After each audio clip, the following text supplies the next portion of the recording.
საქართველოს ხელისუფლება შემოიფარგლება ყოველ შემთხვევაში ეს პოზიცია არის საქართველოს ხელისუფლების რომ რაღაცნაირად დიპლომატიულ უნდა იმუშაოს და უნდა შეწყდეს ეს ომი. თქვენ როგორ ფიქრობთ, რამდენად ზომიერი არის განსაკუთრებით? ახლა ჩვენი სახელმწიფოს წონა რეგიონში სამწუხაროდ საკმაოდ დაბალია.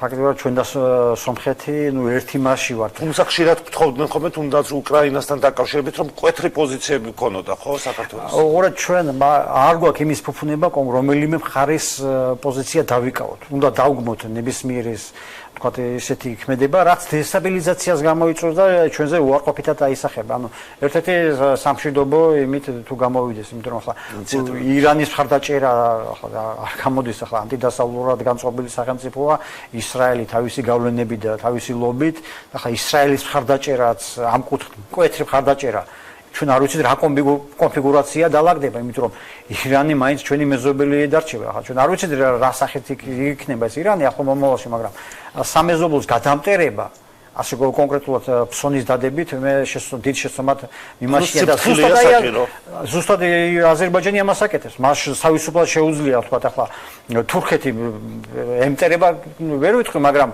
მკვეთრად გმობს